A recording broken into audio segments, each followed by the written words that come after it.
Hi, and welcome to the Sheila Mack Show. This is Sheila Mack, your host, and today we're going to talk to a very special guest, Eric Edmeades. He is an internationally recognized business speaker, film producer, and serial entrepreneur. Eric's varied business background includes mobile computing, medical simulation. That sounds interesting. Augmented reality gaming, 3D camera engineering, and Hollywood special effects. Eric is also the founder of Wildfit and the creator of both Inception Marketing and Business Freedom, a business ownership methodology that empowers you to own a business that doesn't own you. I love that. See, we're going to learn about how to improve your business and your personal life and hear about Eric's story. Welcome to the show, Eric. Hey, Sheila, thanks very much for having me. Thank you. So you're doing so much. Maybe you could share a story. Now, the show is about a different rock bottom in life and how to get back on track. And it sounds like you have lots of advice for that. Do you have a story that brought you to all those different companies? Well, I mean, not one. You know, there's so many different circumstances. But one comment that I feel about rock bottom is that rock bottom can be one of the greatest gifts in the world. And it's also a dangerous place to be. And in fact, this is maybe a sensitive version or a sensitive example, but I've spent a lot of time with people with addiction issues, alcohol, drugs, that sort of stuff. And one of the things that I've observed is that you can kind of take addiction, and there are some people who eventually hit rock bottom and they either die or bounce. Right. But there's another group of people who find a way to hover above rock bottom and live like that for a long time and live in this never quite course correcting. And so, I think that, look at that. If somebody doesn't allow themselves to get rock bottom and they're able to maintain, they're just maintaining, like in the world of alcoholism, you might say a high functioning alcoholic, right? They're just maintaining, right? But so that then in a sense, it makes it seem like rock bottom might be a big gift, right? Because if they hit rock bottom, then they'll lose everything and then they'll have to recover. But the problem is a lot of them also die at rock bottom. And so one of the things that I've observed about my life is that if I am able to associate to rock bottom long before I get to it, then I can bounce early. And that's typically the way I've tried to approach things like that. I love that. This year I have lost 5 friends of mine have lost 5 young adults to this drug addiction. I don't even remember the name of the drug, but there's a terrible drug and they're all terrible. And, it's something that people come up to me and they say, hey, do you want to do this or that, or represent something related to an alcohol or a drug, or even a spiritual thing that's related to a drug. And I'm like, you know what? That's just not going to be something I'm going to do. As a parent of 6 kids, and because I also have an entire chapter devoted to people getting out of addictions and back into action and back into their life. And so it's a very difficult and interesting thing.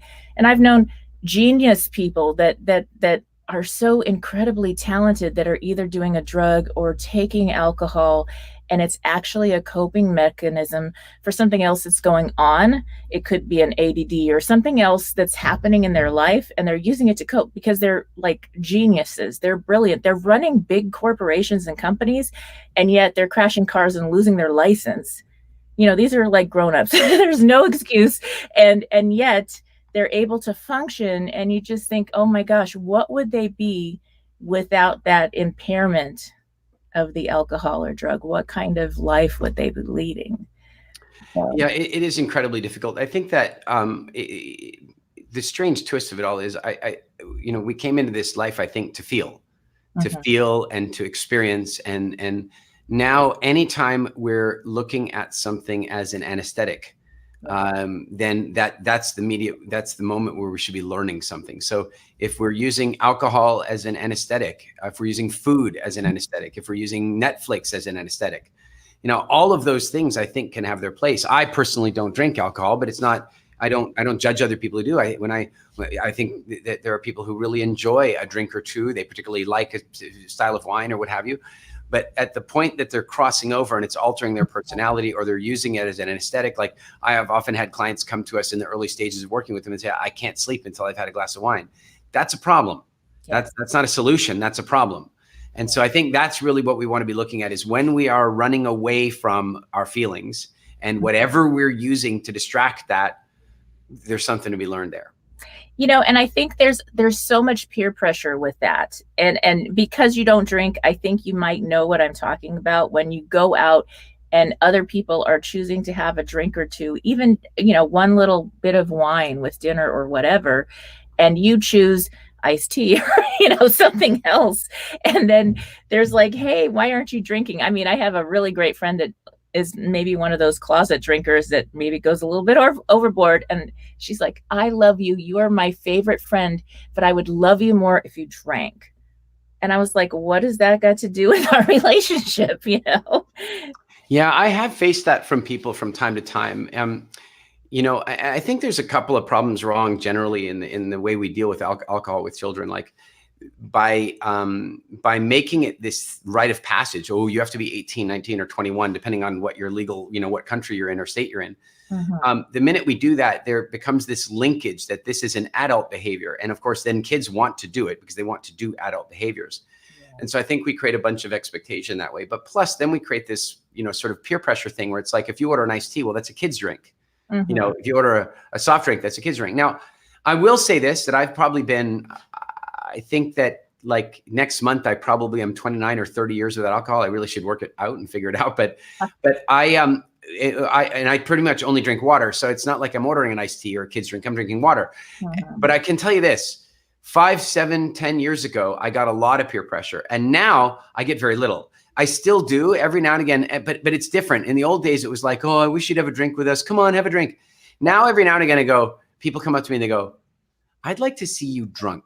And it's more like a curiosity about what I might be like when I'm like that. But partly that's because I'm already so expressed. And one of the reasons people like to drink is that, and listen, I have some friends, honestly, Sheila, I like them better after they've had a drink. Honestly, like once they've had one glass of wine, they loosen up a little.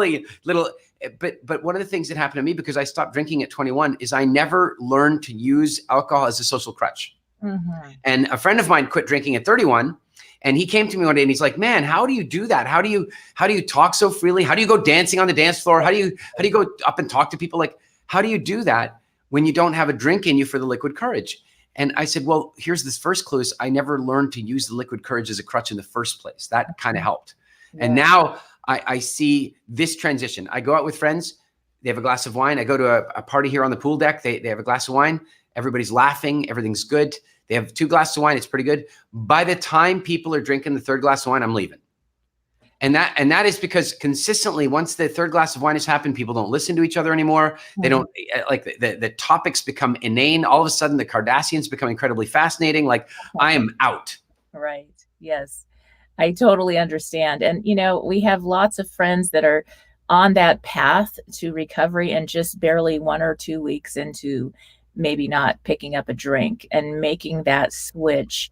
And so sometimes, I don't know, when you first stopped, was it something that you were able to stop right away, or did you have a few reasons? Yeah, luckily I didn't have a problem. I wasn't an alcoholic and I wasn't addicted. I'll tell you what happened in my case is my dad was an alcoholic and a drug addict, and arguably would argue that he still is, despite being 40 years sober. My brother, my boss at the time, my best friend, lots of people around me were dealing with that stuff. And what happened in my case was I very rarely drank anyway, because frankly, I didn't like the taste of most alcohol. I mean, beer to me, it smells like somebody took a pair of sweaty socks and soaked them in water for 3 days, and until they started getting fizzy. And wine, it's like somebody with dirty feet walked a bunch some squashed rotten grapes. Like the flavor is not nice to me anyway. Right. And so I was never really all that tempted. But occasionally, because I was shy and all that kind of stuff, I would drink for like social lubrication. And one day in particular, I got quite drunk and I woke up the next morning hungover, vomiting, and I was 20 years old, 21 years old. And I made that deal with God. I just said, help me feel better and I'll never drink again. Like lots of people make that deal, but I kept it. And the way I did it, and it is interesting The way I did it was I just made a commitment not to drink for 6 months. And I just never started again. And I think that in as much as I really respect a lot of what they do in 12-step programs like Alcoholics Anonymous, the idea of one day at a time has real purpose to it. It really does. But I also think that when somebody's coming in, if you think about it, somebody's like, they've just begun to realize that they have an issue, that they might have an alcohol addiction problem. So step one, they've admitted that they're powerless over alcohol and they need help and all this kind of stuff. Great. All that's great.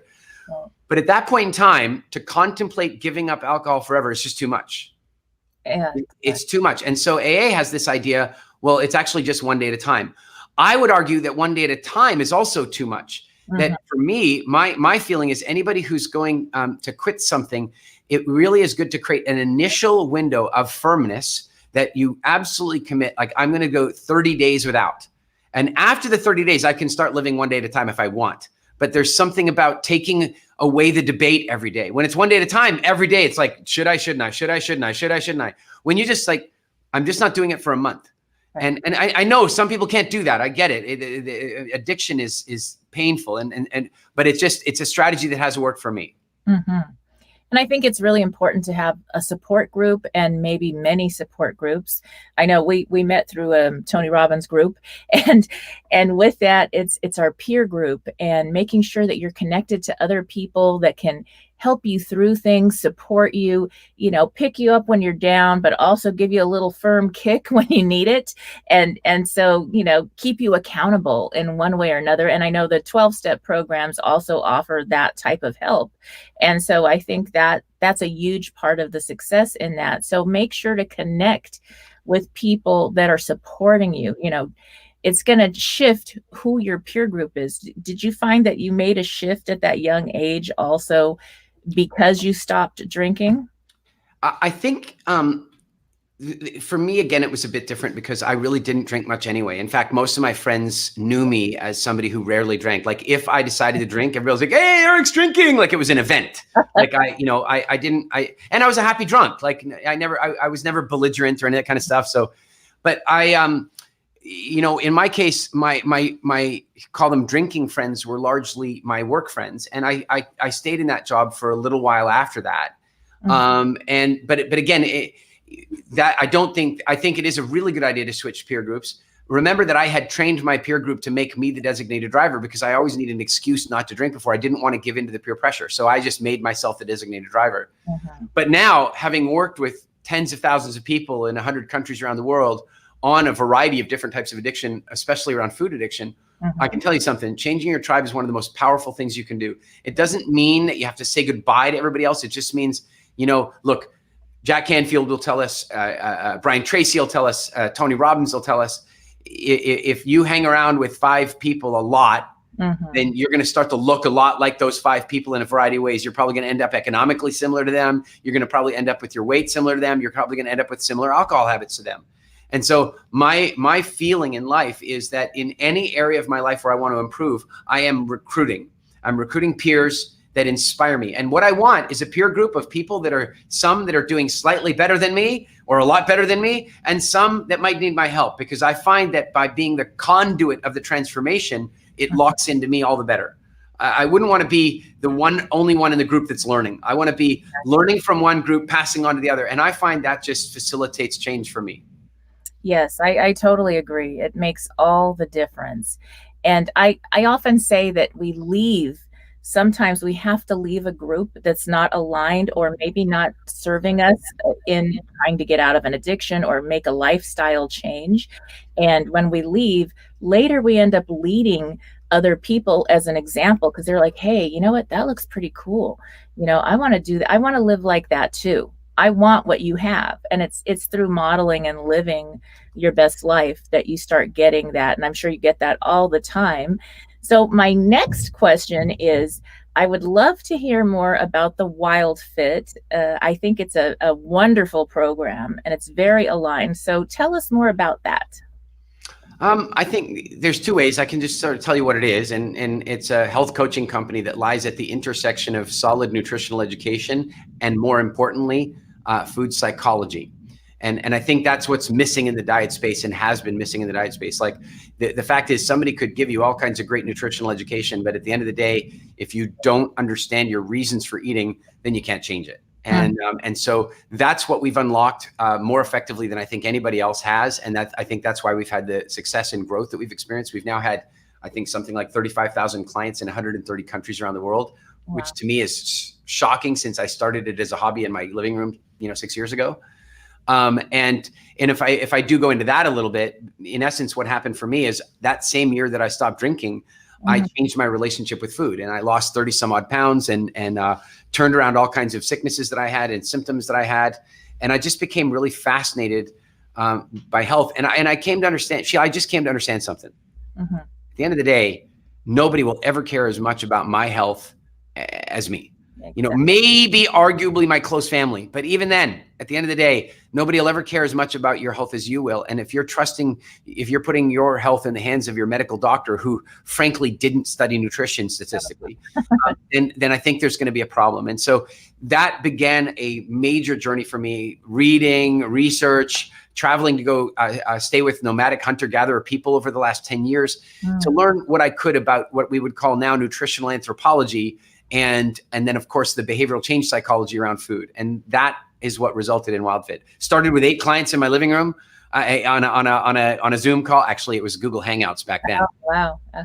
And those 8 people told people, and they told people, and more people told more people, and it just exploded. And the funny thing is, it's by far and away the easiest business I've ever grown. I mean, I'm not saying it doesn't have its problems here or there, but holy, the problems are not about how to grow it. The problems are how to manage the growth. Wow, that's great. And, this year, especially, everybody has had a struggle with something because we've had our universal pause, and whatever you want to call it, wellness has become even more important, a really big deal, and people have coped with being home and dealing with different tough situations through either a drink or eating the wrong foods or, COVID 20 plus whatever, and it happens. And, what advice would you give people? I know when you go through a tough time, it's like, well, you know what, this just happened, XYZ, I just lost my job, I lost a loved one, da, da, da, da, da. And, forget it. I'm just gonna, not care about these important things. And it's easy to do, or just be kind of numb yourself with whatever. What kind of advice do you give to people for this year, now that we're like, okay, well, wait a minute, this is not working out. It's going up, the scale's going up, we got to switch this up. What would you say? Partly I'd be a little harsh. I think if you're going to be a good coach, sometimes you need to be able to say the hard things. And here's the thing.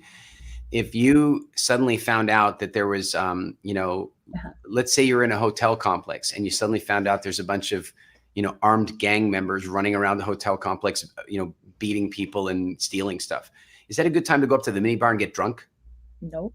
No, you need to be like with all of your wits. You need to know exactly what's going on. You need to be able to move. You need to be able to coordinate it. You might need to defend yourself. You need to be able to think clearly. And I know that's a harsh example, but I just want to suggest, isn't it the same right now? Isn't it the same right now? The world is in this weird lockdown, and half the people think, 90% of people think you should have choice about whether you should wear a mask or not. 5% think you're a total, you're basically a criminal if you won't wear the mask. And the other 5% think you're a criminal if you will wear the mask. I mean, the polarization is disgusting at the moment. The press has learned that the way they make money, I mean, they knew this anyway, but they've just amplified it this year, is to scare you, because the more scared you are, the more likely you are to look at the news, to look for some certainty, and then they scare you some more. And so here's the thing. Right now, what we need, there are 2 things you need. It's all you need. It's not money. There are 2 core things you need that can lead to the rest. One is you need your physical health. And the other one is you need your mental health. If you've got your physical health and your mental health, you can handle anything. You can. But what's going on right now is people are they're being frightened. They've lost their job, or their business is under threat, or they might lose their job, or they're worried about the future. There's any number of things that are genuine and real. But for most of us, they're not actually life-threatening. They're quality of life-threatening, which is still bad. but we don't need to engage our full adrenal reaction to it. We need to be calm. And one of the ways that we can be calm and rational and have a good operating mind is to not be putting excessive garbage sugars into our body that cloud our thinking, and not to be putting in processed rubbish that our body now has to work to get rid of. If ever there was a time to be optimal with your health, it's now. So your immunity is at best strength should you encounter any virus for that matter. And B, so that your psychology is dialed in. And one thing we know for sure is your psychology is absolutely affected by what you're eating. If you eat junk, you think junk. And I think that goes to consuming too much on the news, even around the wrong peer group. It goes into every area of what our consumption of positive or negative. And I often bring up, the study of water, the study of plants, and how putting energy on it changes the molecular structure. And I think, oh my gosh, what kind of energy have we put on 2020? And I have totally caught myself like really saying not so nice things about our year. And it's this funny thing where it's like, wait a minute, I need to bless this year. I need to be having gratitude for the good parts. And yes, Sheila, here's the thing. Like, what are the good parts? Haven't you had some stuff that was just incredible from this year? Oh, yes. I mean, it has been, I got my book published. I moved. I got a beautiful home that's nice. I had so many gifts and blessings show up. And I'm a mom. I've got 6 kids, 3 I adopted, 3 that are mine. And, I did lose my son. That was very hard. That was in December. And, it just made me realize the value of our loved ones and the importance of family versus all this other junk that it's like, oh, nothing matters more than family and taking care of yourself and all these things. It totally shifted how we looked at it. And, when 2 of my kids came home, because college is now online, so they're home with me. And as a mom, I'm like, oh, okay, I confess I am loving spending time with my adult children, and we have a peaceful, wonderful relationship. So it's different. And we had a nice little time. We're sitting in the backyard, and my daughter said, Mom, if ever there was time that we needed a universal pause, it was now. And so this year, for us, we are the type of family that everybody's going to school, working. They're very productive. My son had a heart condition since 5th grade. He probably lasted much longer than we ever expected, but he was working, going to school, had a girlfriend for 3.5 years that he was, very committed to. And so, you think about that and you think, wow, how you live your life, we don't know. So every single moment, every single day really counts. It really does. Yes. So you've got Wildfit, and that's something that people can find out more about. And you also have a couple other businesses that are related to business, the fitness of business. So the fitness of your body and then the fitness of business, right? Well, I suppose we have a company called businessfreedom.com that teaches entrepreneurship. Ultimately, there are 3 core areas that I've started businesses in, education businesses in. One, of course, is Wildfit, because one of the greatest gifts I gave myself was my health again. And another great gift that I gave myself was learning about and understanding business, because frankly, I see entrepreneurship as I don't know, it's like entrepreneurship is the ultimate expression of personal freedom. If it's practiced correctly, it is the ability to make yourself royalty. It's the new royalty, is being a really successful entrepreneur with a business that runs itself, that allows you to live in the leisure class. And that is absolutely possible for people. That's how business is supposed to operate. And then, of course, we also have Speaker Nation, where we teach people about public speaking communication, because that's also one of the greatest gifts I gave myself. I was so shy and so afraid and so terrified of public speaking that I couldn't walk into a room with 4 people. And so that I can today walk on stage in front of 5 or 10,000 people and love it is a gift. And by the way, most people don't even want to do that, but they do want to feel comfortable in a meeting, or raising money for their company, or raising money for their charity, or doing a job interview, or any of that kind of stuff. And so I really enjoy helping people do that. That's wonderful. That's really hard to do for some people. And, for others, it's like, we can't shut up front of the bike. That's me. I'm like good with that. Don't have me climbing high mountains, although Tony did get me to even take flying lessons. And so I'm kind of over the height thing, but we all have something to work on. And it does make a difference. I think about as a business leader, whether you are shifting now, a lot of people are starting to start their own little business. They're like, okay, well, now I've gotten laid off or my hours are cut and I need to do some little side gig. And then that is already becoming a better paying business than what they were doing working per hour. And so what kind of advice would you give people that are making that transition right now? I think one of them is just have faith. And I know that sounds a little glib, but one of the messages I've been sharing with people a lot is that our nervous system evolved for many thousands and thousands of years where life was actually dangerous, where death was something that our ancestors faced on a very, very regular basis, real danger. And we live in the safest times ever. And so sometimes I think our bodies get confused about the type of danger we're facing. If you ask most people at some point in their life, they've actually been frightened by a piece of paper. Most people have. Call it a visa bill or a legal summons or some kind of nasty letter. Most people have been frightened by a piece of paper at some point. Whereas our ancestors were frightened by things like having to climb very high in trees to get the food they want, or wild animals killing them, or other tribes, or the weather, or living to exposure and all this kind of stuff. So one of the things that I think we all need to do is find a daily practice of calm, to remind our nervous system that while we may not like some of the potential consequences or some of the potential realities that we're facing right now, that we may not like them, but they're not actually life-threatening, and therefore we don't need that level of cortisol and we don't need that level of adrenaline. Remember, cortisol and adrenaline, they're designed to put you in this fight or flight response mode. And here's basically what happens in fight or flight response. Your intelligence takes a dip, your connection with logic becomes questionable, and any sense of empathy you might have had shrinks with the greater the intensity of the fear, the less empathy you have, which is why somebody drowning in a swimming pool can drown their own loved one, because they've lost empathy completely while they're panicking their way out of the water, right?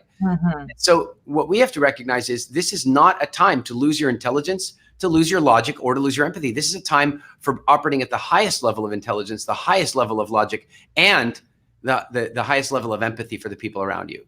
And so with that in mind, we've got to find a daily practice of some kind, to call it in yoga, tai chi, qigong, meditation, contemplation, a walk on the beach. But every day we have to find that moment where we can remind our DNA that while we might be a little nervous about stuff, it's not real stuff.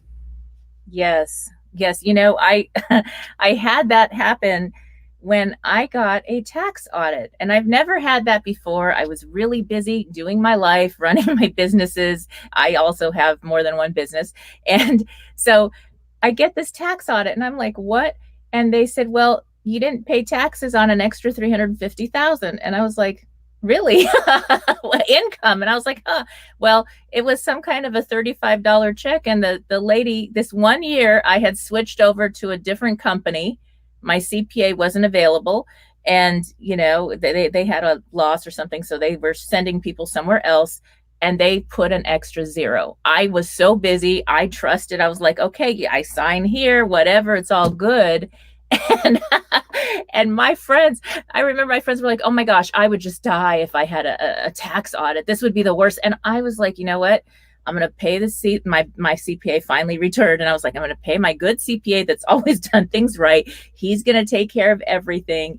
And that was, remember when the government shut down in the United States? Yeah. And it was so funny, because I called up and I said, how's the audit going? And he said, well, the government shut down, so you can't even deal with your taxes right now. And I was like, oh, see, you don't give it any attention. It really does go away.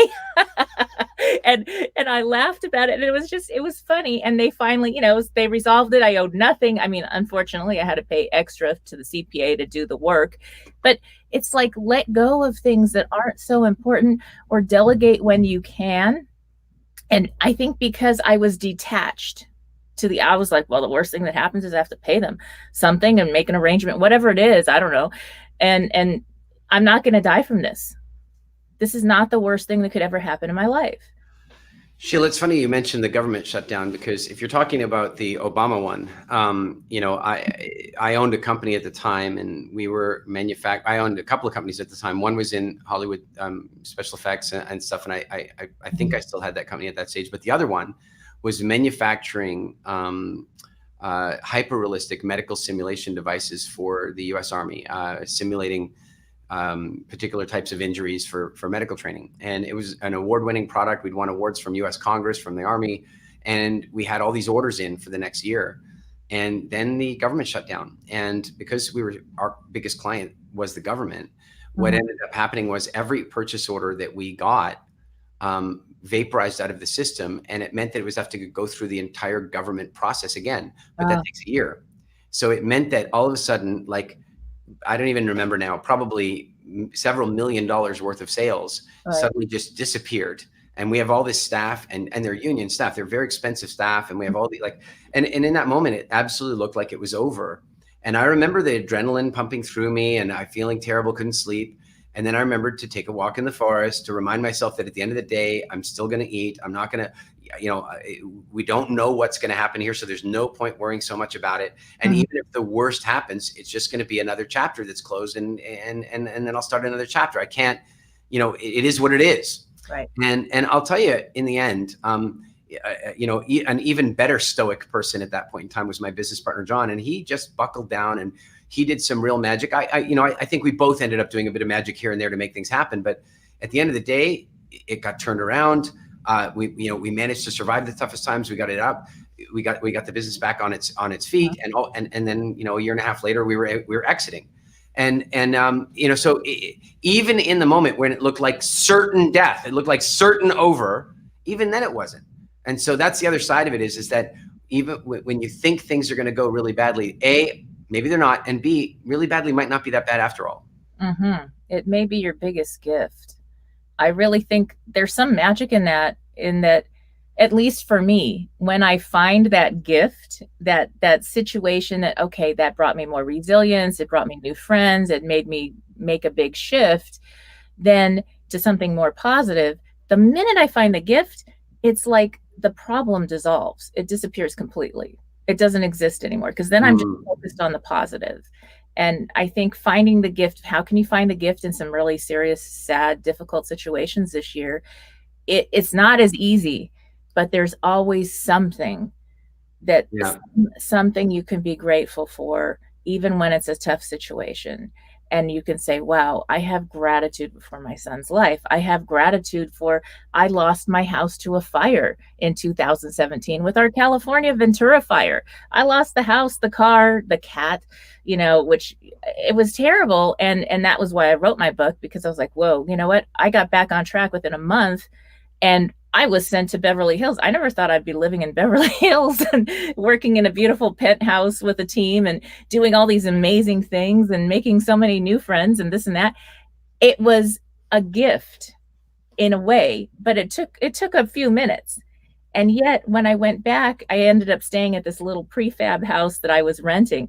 And when I went back there, I thought, oh my gosh, everybody around me in this little neighborhood, they're still complaining about the fact that there was a fire.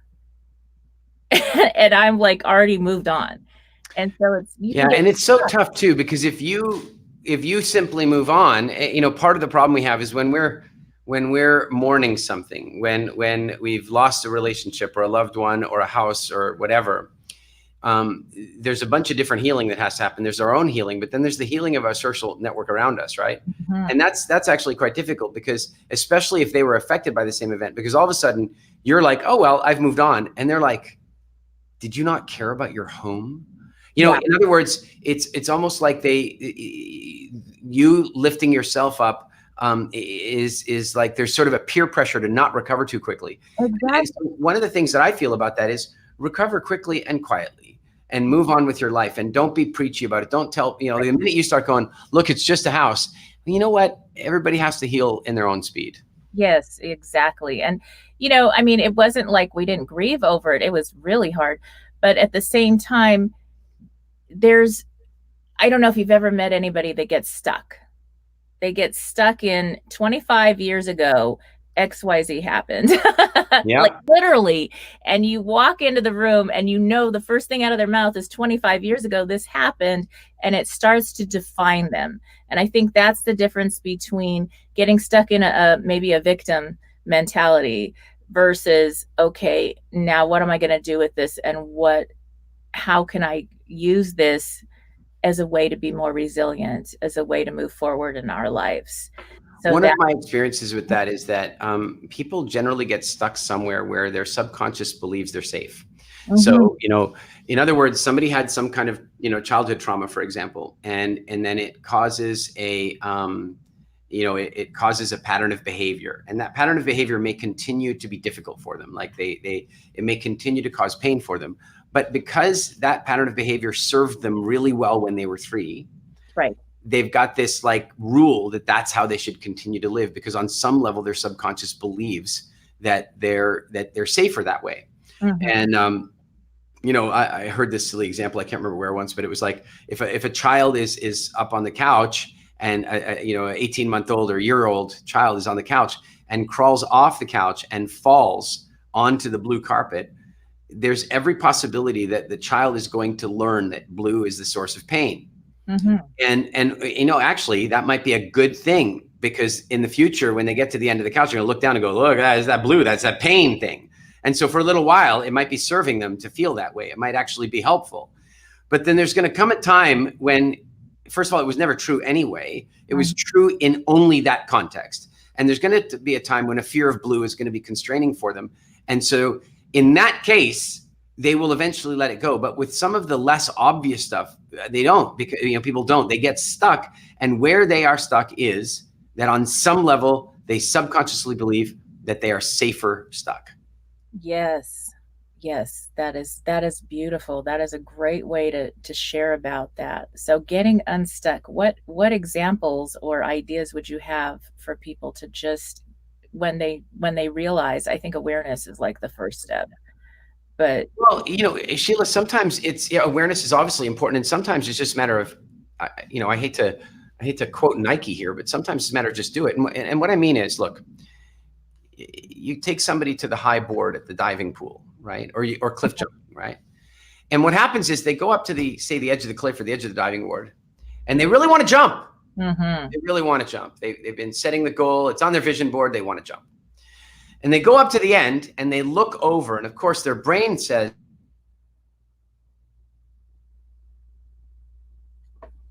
I think, and so as the brain is saying that, the feedback comes in, and all of a sudden there's a hesitation. And here's the thing, the longer somebody hesitates, the less likely it is they're going to jump. Right. And so until they eventually overcome it and just force it. And so sometimes I think getting unstuck is a matter of, is a matter of force. And, sometimes it's helpful when a friend forces you, but I've seen that, like, for example, using cliff jumping example, I've seen that both ways. I saw one where a husband and wife were on one of these like bungee cliff jump things. And the wife had said to the husband, look, I don't think I'm going to be able to do it. So I want you to jump for us. I can't do it myself. I want you to jump for us. And it's kind of a funny video because she's like, no, I've changed my mind. All right. And he jumps. And then you see them flying through the valley. And then you can hear way off in the distance, I want a divorce. But of course, when she comes back, she's full of adrenaline. It was awesome. She wants to do it again. And in that case, it really worked. But equally, last year, we all saw the story probably on the press somewhere in the US. Some girl pushed her friend when she wasn't ready to jump. And the friend broke several ribs and nearly died. And, so we have to be, when we are getting ready to make that jump, and I'm using cliff jumping as the example, but it's the same. Like if somebody pushes you to leave a relationship before you're ready, no. If somebody pushes you to leave your job before you're ready or start a business, no. But if somebody doesn't push you a little, then that's not good either. And so I think that what we need to do is recognize that sometimes it's just a matter of we just need to take a leap. We need to take the leap of faith. Sometimes it's just the way it is. And sometimes we need to have the people around us that are going to be able to measure that for us and really support us in taking that leap of faith, but not lead us down the garden path. It's so, so important. And then one more thing. The truth is that when you're doing something like cliff jumping, it's dangerous. And what you're hoping is that you've seen a whole lot of other people jump. You know the water is absolutely clear, and you're hoping that that whole thing is vetted. But a lot of the stuff that we're hesitating about, nobody's tested before. Nobody else has been you quitting your job, starting your new thing, or leaving your relationship, or starting your business, or whatever the thing is that's been going on for you. And so what I would say is that because you can't really go out and test that, one of the things we have to look at is, what is the worst case scenario? How badly could this go? And is that likely to happen? And I went through that very thing around the time I was talking to you about when the government shut down. It's like, what is the worst case scenario? We have to close it down, bankruptcy, layoffs. That's the worst case scenario. But at the end of the day, I have skills, I have knowledge, I have contacts. I'm going to find another business opportunity, another job. It might be hard times for a few months while I do that, but at the end of the day, I'm going to be fine. I'm not going to stop eating. And when you begin to recognize that the worst case scenario is almost never as bad as your subconscious makes it, then it starts getting a lot easier to jump. Exactly. That's so good. And I think, like you were saying about leaving a relationship when you're ready, or starting something, or jumping when you're ready, it could be small steps, starting a small business on the side, see how it goes, and slowly you're easing into it instead of jumping. And that may be better depending on your family situation and your financial needs and ability and your time. And I think it's really important this year that we love ourselves through it. Like, we have to hold each other accountable, but love ourselves through these times when we didn't jump, when we weren't quite ready, because that's part of the process also, is getting ready to do something. And I think sometimes we all have to fall a million times when we're learning how to walk, and yet that's what we're supposed to do. And so there's going to be lots of steps. I also help women get out, a lot of women, it could be men too, get out of abusive situations. And their friends are like, well, why didn't they leave sooner? Well, you know what? You got to be patient, because they could be risking their life or their children's life to get out without the proper steps and support groups in place to keep them safe. And Sheila, even before that point, because there comes the point where a person in that situation knows they finally need to get out, and you're right, they have to do the right things. But how about another version? Another version is that long before they finally realized that they needed to get out, their subconscious kept them in, because somehow being in that situation was safer than not being. And that's a huge illusion and delusion, but it is how people often feel. It's like, well, this is what I'm used to. This is what I had when I was a child. This is how I get my love communicated. This is how it is. And again, that's a really tough place to be. Self-awareness is so key in situations like that. Really creating boundaries and saying, I won't live like this anymore. Right. Yes, that's so important, and it makes all the difference. So, when you're working with a friend, or you're working with all these people in the Wildfit, and you've got to be firm, yet okay, you had a moment, you had a bad day, let's get back. And then I think you start from the first day or something, you have a special way you do things, right? So it's one of those things where you get back up, and you go and you start from where you need to start, and you just you don't get stuck on that one day that didn't work out. More than even not, like, there is no backward step. In my understanding of the way time works, there's no backward step. Like, at the end of the day, you try something, it didn't work, you now found another way not to do it. I like that. I love that. That's great. It's that simple. So it's, people call it failing forward or failing fast or whatever the case might be. But when we realize that, when we're sitting there getting ready to make a decision, right? In order to make a decision, what do? We fantasize about the two possibilities. If I say yes, it's going to look like this. If I say no, it's going to look like that. And then what we have to do is try and compare those two options to try to see which one we think is going to be better.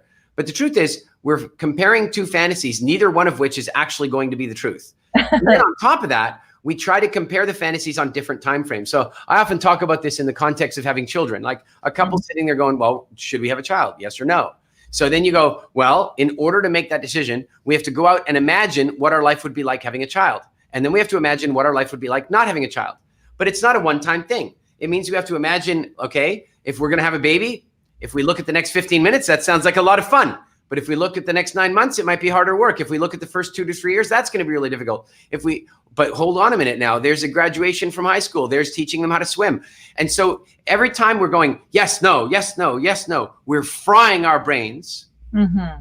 We're frying our brains trying to make an impossible decision. And in the end of the day, the truth is both were going to be fine. Right. Both decisions are going to be fine. The truth is, I think you only really need to go look at one time frame. And that time frame is you sitting in a rocking chair at 90 years old, looking back on your life and going, which do I think I would have preferred? Mm-hmm. Yes. And that it does, how do you have 6 kids? I raised 6 kids. I ended up bringing 3 extras into my home. And people were like, that's impossible. I had to be so organized and a time management. That's not my thing, but it became my thing. And it became easy because it actually served me. So sometimes we have to go to that one thing that we don't think we're good at and say, oh my gosh, we really are good at that. Sometimes we don't give ourselves the opportunity. And maybe this year, with things changing so much in business and life, we get to find out things that we're good at that we never realized we could even do. And I think that's a big gift in this year. So let's see now, what advice for public speaking, what advice would you give people that really want to get into that public speaking realm now that we're speaking from our computers? Yeah, we could do 4 hours on that. I think if I can give you some nutshell examples in terms of what makes it work, using storytelling. People really, really can connect with a story. They can associate to the story. And, it's a very valuable way to teach people. People learn largely by experience. They learn far better from an experience. And since you can't always give them the experience physically, a storytelling allows them to have the experience in their mind. And so storytelling is really important. But more than that, I think that it's recognized that it is one of the most powerful forms of influence on earth today. And it transcends space and time, because these days you can just do it across the internet anytime you want. You don't even have to have an audience. And so it's worth investing in. It's worth learning about it. It's worth practicing. It's worth joining Toastmasters or Speaker Nation. It's worth going out there and finding a mentor that can support you. It's worth watching videos on YouTube and what have you to learn better techniques about getting better and better. It doesn't really matter whether somebody wants to run for political office, or they want to raise money for their company, or they want to make a proposal inside their company and their job, or they want to just communicate better with their children, or anything. The fact is that when you become really comfortable with communication, it changes your entire quality of life. Yes. And I think it's really interesting when you say that, getting comfortable with the mic. I remember going to my grandparents' business with 200 employees, and they would make me announce the breaks on the microphone, on the loudspeaker at 3, because they thought it was adorable. and so for me, it's like, but that's just what you do. You always talking in front of 200 people. Well, that's like every day when you're 3.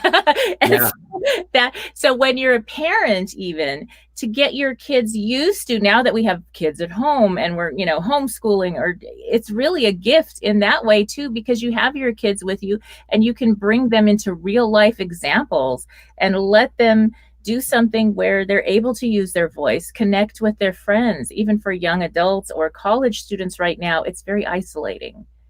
So to get your young adults or yourself even to connect with people on a Zoom call just for fun is also practicing. And then once you get used to seeing yourself on the screen, it's like, okay, we're in the Jetsons time. If anybody saw that cartoon years ago, we're here now. And it's cool. I get to talk with people all over the world almost every day. I was with Australia in the middle of the night, and it's people I would have never met or never worked with, that now, because there's different options, we're good friends, and I work with them all the time. And so there's gifts in everything. Absolutely. Yes. The other thing, if we're just going to get down to practical stuff, I don't really care what somebody does for a living. If they're comfortable communicating, it can exponentially change their income in that same space. If they're an orthopedic surgeon or a salesperson or a general manager of a company or an entrepreneur, it doesn't really matter what people do. If they are effective at communicating, effective at getting their points of view across well, then it can have an exponential impact on their opportunities and income. And that's not irrelevant. Yes, and even you were mentioned politics, and it's political season here, and we won't get political yet. In that, it's sharing your voice. A lot of people are getting ready to vote, voting your voice, and getting involved in community. Whether you vote or not, or how you vote doesn't matter. But getting involved and helping people in the community, that is going to get you out of a rock bottom, because you're out of your problem and you're helping and you're contributing. And when you're in contribution, it's like impossible to be in a sense of lack at the same time, and so that really is sharing your voice. So we're coming near the end of the hour. What tips would you have to share, or what would you like to leave the audience with, that can help them through this year if they're just getting ready to reboot, to rebuild, or reinvent themselves for now we're getting ready for 2021?